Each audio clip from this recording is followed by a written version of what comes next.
Bonjour, bienvenue sur le challenge Tous Visibles. Plus de visibilité, plus de business et plus de liberté. 30 jours pour puncher vos réseaux sociaux. Et aujourd'hui, nous accueillons Céline Sidéo. Bonjour Céline, comment vas-tu? Bonjour Mélanie, ça va et toi? Merci beaucoup de me faire l'honneur d'être là. Donc, T'en tu prie. travailles sur l'organisation et justement, pour toi, l'organisation, c'est la clé. Mais nous nous sommes connus plus particulièrement via Evaleo puisque tu es chargé de développement et de projet là-bas. C'est Donc, tu ça. mets toutes tes compétences à disposition. Ça fait un peu plus d'un an et demi et moi, j'ai vu l'évolution d'Evaleo aussi, puisqu'on était là au début. Donc, tu es un pilier phare là-bas et tu vas pouvoir nous expliquer un peu comment tu travailles là-dessus. Est-ce que justement, tu peux te présenter? Avec plaisir, je peux. Moi, j'ai créé une société qui s'appelle Seal Concept, qui est dédiée aux petites entreprises essentiellement, qui est dans le conseil et l'accompagnement. L'objectif de cette société, pourquoi je l'ai créée, c'est pour apporter en fait un regard neuf sur l'activité. Le recul qu'on perd parfois avec la tête dans le guidon, voilà, on est un peu seul dans son bateau et puis bah, c'est bien d'avoir aussi un autre regard en fait sur ce qu'on est en train de faire. Donc moi j'apporte ça et je l'apporte de quelle manière? Bah, de manière organisée, avec un audit, avec des questions, avec un plan d'action à la fin. Parce que voilà, pour moi l'organisation effectivement c'est la clé et je me l'applique à moi-même en premier. Bon, ben, plan Voilà. d'action, moi, ça me parle déjà. Mais justement, on a tous l'impression qu'on est soit très organisé, soit pas du tout. Et je pense qu'on a quand même toujours des choses à améliorer. Il y a toujours une marge de manœuvre, ça c'est sûr et certain. Même pour quelqu'un de très organisé, je pense que Oui, oui, oui. Parce qu'on a trop la tête dans le guidon, justement. Donc, tu permets d'avoir ce regard extérieur. ouais. Quelle va être la première chose, le premier pas que tu vas faire quand tu accompagnes quelqu'un, justement, pour l'aider à améliorer son process, du coup? Alors, bah déjà, on démarre vraiment par un rendez-vous découverte. Mhm. C'est-à-dire qu'on va vraiment se poser pendant 1 heure. Je vais vraiment me renseigner sur l'activité en elle-même, parce que les activités, en fait, j'accompagne des clients qui ont vraiment des activités complètement différentes, en fait. Bah, déjà que je comprenne bien de quoi il s'agit, ça c'est la première chose.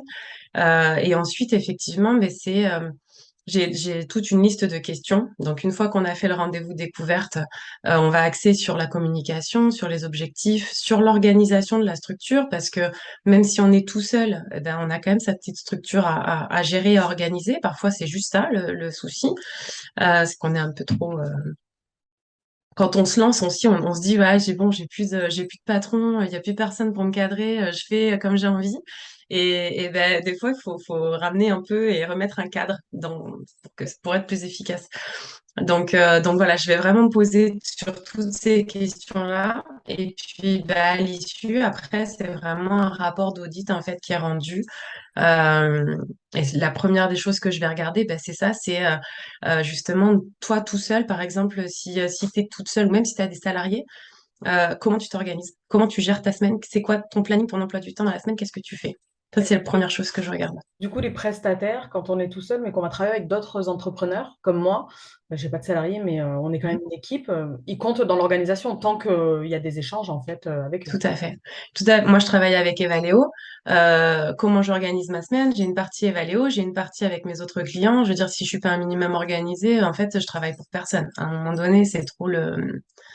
T'es obligé de cloisonner un petit peu et d'intégrer en fait les personnes avec qui tu travailles dans ton organisation. Et moi, je le regarde ça. Je vais te demander D'accord. combien de temps tu passes avec telle personne, combien de temps ça représente dans ta semaine? Est-ce que c'est toutes les semaines? Ah oui, donc oui, le premier pas, c'est vraiment d'aller déjà checker tout ce qu'on fait, la liste des choses qu'on fait et la liste des C'est échanges qu'on ça. peut avoir en fait avec les différentes personnes. Et lorsqu'on est tout seul, du coup, est-ce que, puisque c'est quelque chose qu'on m'avait dit pour m'organiser, d'identifier les différents rôles que je faisais dans mon entreprise. Exactement. Quand je suis dans mon rôle d'assistante, quand je suis dans mon rôle de formatrice, quand je suis dans mon rôle d'agence de communication, quand je fais la communication pour mes clients, les différents rôles que j'ai pour pouvoir, à un moment donné, réussir à déléguer un rôle, en fait. Comment ça se passe? Parce que Eh ben, c'est vraiment les petites structures qui vont avoir ce problème-là, qui ne se passe pas plus tard après. bah, par exemple, je prends ton exemple, tu es toute seule. Enfin, on part du principe, tu es toute seule, tu t'es lancée à ton compte dans ton activité. Toi, ce que tu fais, c'est de la com, tu as une agence de com et tu fais de la communication pour tes clients et pour toi. Ça, c'est le volet qu'on oublie souvent, mais toi, tu l'oublies pas parce que tu es une agence de com, mais quand on fait pas ça, c'est la partie qu'on a tendance à mettre de côté. Et bah, typiquement, je vais te dire, bah, fais une fiche de poste. Je veux savoir exactement qu'est-ce que tu fais, comme si tu étais salarié quand tu rentres et tu as ta fiche de poste et tu as tes missions. Même Mm. quand on est chef d'entreprise et tout seul, si on n'a pas listé ses missions, si t'as pas marqué quelque part que tu dois faire de la prospection, souvent c'est ce que les gens aiment le moins. Donc ça, on le cale pas, on l'écrit pas, on se marque pas lundi de 9h à 11h, je vais prospecter. Non, on se dit lundi, j'irai prospecter. Et puis lundi, on a de la communication à faire pour son client, donc on va se mettre sur sa communication et on va pas aller prospecter parce qu'on l'a pas écrit. Euh, donc en fait, voilà, moi je pars du principe que d'abord, c'est la fiche de poste. Quelles sont toutes tes missions? Il y a la comptabilité qui rentre à l'intérieur, il y a la com, il y a là où tu es effectif.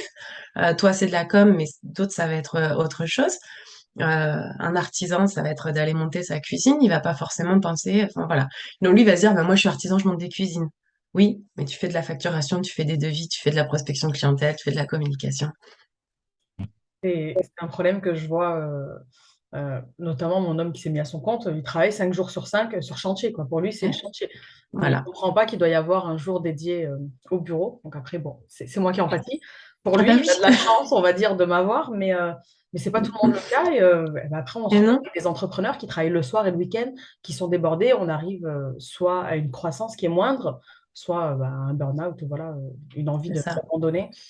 Donc, ça va permettre la fiche de poste, même si on est tout seul, hein, c'est plutôt Oui. surprenant parce qu'on n'a pas du tout l'habitude de le faire. Voilà. Même si on est tout seul, on peut faire une fiche de poste en fait. C'est Une vraiment fiche de poste. le process. Une fiche de poste. Et ce qui est important dans ta fiche de poste, c'est d'identifier le temps que tu y consacres. Il y a ton activité. Et dans cette fiche de poste, alors, bon, toi et moi, on est maman, mais c'est valable donc pour les femmes qui ont des enfants, c'est valable pour les maris qui s'occupent aussi des enfants, puisqu'il y en a aussi, enfin, je veux dire, pour les charges, Mhm. c'est important de le prendre en compte aussi. C'est-à-dire que euh, quand tu es à ton compte, c'est bien, tu as ton activité, ça prend le dessus parce que c'est un peu ton bébé, tu as créé ta boîte, tu as envie que ça fonctionne bien. Mais il faut pas oublier l'aspect perso, où voilà, même pour les personnes qui n'ont pas d'enfants ou peu importe, il y a la partie je vais consacrer du temps à moi. Qu'est-ce qui me fait du bien à moi? Moi, si je prends mon cas, j'ai besoin d'aller chercher mes enfants. Ça me fait plaisir d'aller chercher mes enfants, pas trop tard par rapport à avant, d'avoir mon mercredi. Eh ben, c'est une décision que j'ai prise. Je travaille pas le mercredi. Très bien. Bah, du coup, je dois m'organiser carrément différemment pour que ça rentre sur 4 jours, mes objectifs. Et C'est un choix. Après, si je l'ai pas organisé, si je me suis pas dit, j'ai calculé tous mes objectifs de chiffres en enlevant mon mercredi dans la semaine et en enlevant mes congés que j'ai envie de prendre, par exemple. Mhm. Et là, après, je me suis dit, bon, ben, comment j'arrive à ça? Mais voilà, ça part de là. En termes d'organisation, j'ai vraiment enlevé tout le temps que je compte me consacrer à moi. Et il faut Donc, le bien, mettre parce dedans, que ça. je trouve ça plutôt logique. Pas forcément dans l'organisation, même si peut-être que je l'ai, mais c'est plutôt bancal. Et dans la communication aussi, on part des objectifs. Donc pour moi, ça me parle. Mais oui. Euh, mais le temps perso, c'est très important Bah, tu parles de burn-out. Ouais, ça Pour arrive. moi, voilà, ça peut arriver, ça arrive très vite si on s'oublie dans notre fiche de poste. Hmm. C'est peut-être dans ce cas-là que tu vas, toi, être appelé le plus souvent. C'est quand un entrepreneur il est débordé, qui C'est sait plus ça, du tout, qu'il a l'impression qu'il a une charge qu'il peut c'est pas ça. absorber, en fait. Tu vas aller mettre tout à plat. Et des fois, Vraiment il ça. manque rien, il manquait pas grand-chose. Ouais. Il manquait le soutien d'une autre personne, justement, un autre regard sur la situation, là où lui, il était complètement débordé et dépassé par ce qui se passe là. Ben, toi, tu arrives et en fait, en deux petites procédures, une fiche de poste et on recadre un peu tout. Et en fait, ben, finalement, si c'est organisé et puis avec une ligne à suivre, les procédures, je parle de la fiche de poste, mais je parle de procédures. Et quand on est tout seul, si on s'applique aussi, c'est bien de se faire ses propres procédures parce qu'en fait, il y a des choses sur lesquelles on est bon, il y a des choses sur lesquelles on est moins bon. Donc, se faire une procédure, je parle, je sais pas moi, pour la comptabilité, pour savoir qu'il faut pas oublier qu'il y a nanana, et puis ça, c'est le 5 et puis tel document, etc. Pour pas avoir à tout le temps se reposer la question, mais qu'est-ce que je devais faire déjà? Putain, comment j'ai fait la dernière fois? Et puis tu passes un temps fou, et puis la fois d'après, t'as encore moins envie de le faire. Et puis, bah, dès le départ, quand t'as galéré à trouver bien ton process, une petite procédure, au moins la fois d'après, toute ta procédure. Alors, en un, aller sur le truc. En deux, mon mot de passe, je le cherche pas. Tout est bien enregistré. Et là, tu gagnes du temps et puis bah, ça te donne plus envie de le faire les fois d'après, par exemple. Tu vas aller de plus en plus vite. J'aime bien, je fais pareil dans la communication, j'ai des procédures. Mais pas, au quotidien, un peu moins, mais là-dedans, oui. Et du Ouais, coup, mais c'est vrai c'est que ça permet de refaire la même action beaucoup plus rapidement, en fait. Parce qu'il y a des actions qui vont revenir au trimestre, une fois par an, des fois. Et c'est donc, ça. on a oublié comment on a fait et on va perdre énormément de temps, en fait. Et pour autant, on va le faire ça plusieurs fois au fur et à mesure des années, tu vas le Ouais. faire, puis ça va évoluer. Puis après, tu vas peut-être avoir envie de transmettre aussi, d'avoir une stagiaire, d'avoir une salariée à qui tu vas dire, ben voilà, ça y est, je délègue. Ben, là, tu as déjà quasiment tout qui est prêt pour déléguer si tu as fait tes petites procédures. Donc, ça permet aussi d'anticiper l'évolution, Ouais, finalement, ouais. de créer des procédures. Donc, Mm. deuxième astuce de Céline, créer des procédures. Euh, c'est plutôt. Alors, il y a des personnes qui me disent comment on crée des procédures. Moi, j'ai eu une stagiaire pendant 2 mois avec qui j'ai adoré travailler avec elle. Et en fait, je lui avais expliqué comment créer des procédures, parce que moi, je le faisais beaucoup au travail. Mm. Je lui ai dit, pendant que tu fais le travail, tu crées ta procédure. Moi, c'est ma manière de faire, Moi c'est aussi. beaucoup plus simple. C'est OK, tu fais pareil? Moi, Moi, je je fais fais pareil, pareil. je fais C'est-à-dire que plein de choses. alors, je fais pareil si j'ai en tête dès le départ que je veux faire une procédure de ce que je suis en train de faire. Il m'arrive par contre de faire un truc et puis d'avoir fini et de me dire, ah, ça, je vais jamais m'en rappeler, je vais faire une procédure. Et parce que je viens de le faire. Donc, je le fais après. Du coup, peut-être en plus décousu, mais parce que je réalise tout de suite que je vais galérer la fois d'après, parce que là, j'y ai passé du temps, donc j'ai pas envie de galérer la fois d'après. Moi, j'aime bien voilà, optimiser son temps. C'est ce que je te disais. L'organisation, pour moi, c'est ça. C'est on optimise le temps.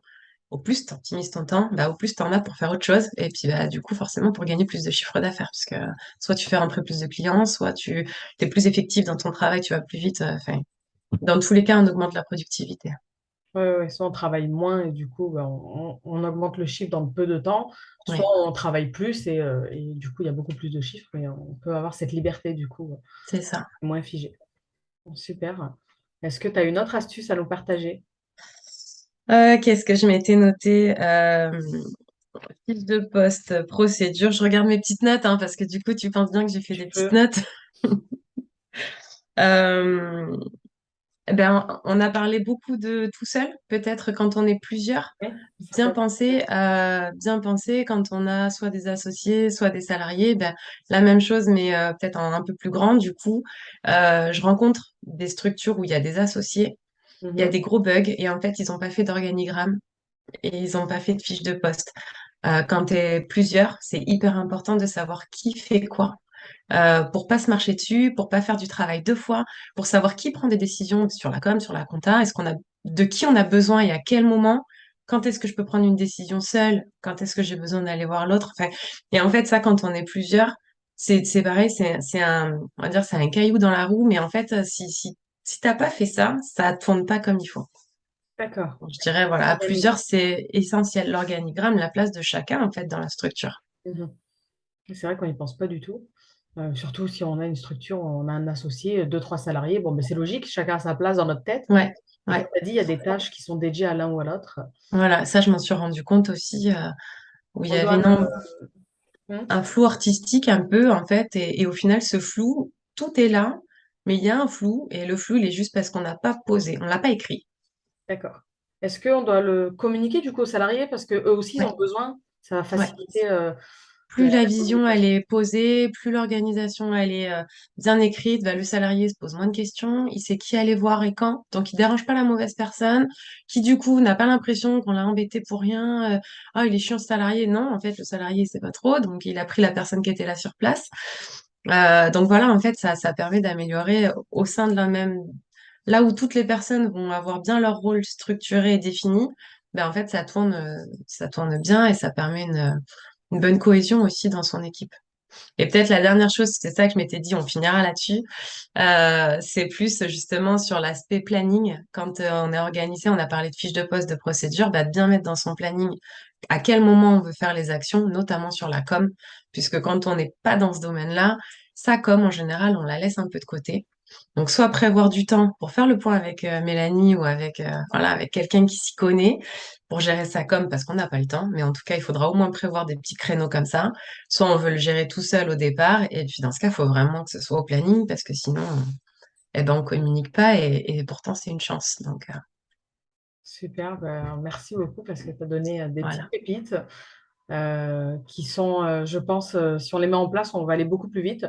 Je vais essayer de m'appliquer à le j'espère. mettre en place. Tu viendras me taper sur les doigts parce que je ne l'aurais pas fait. Je me forcerai à t'envoyer du coup ce que S'il j'ai te mis plaît. en place. Voilà, comme ça je les dis devant tout le monde. Merci pour tout ce contenu vraiment parce que j'ai Avec adoré. plaisir. Je trouve ça plutôt logique, mais en fait, c'est tellement logique qu'on ne le fait pas. Donc c'est Souvent, dommage. c'est ça.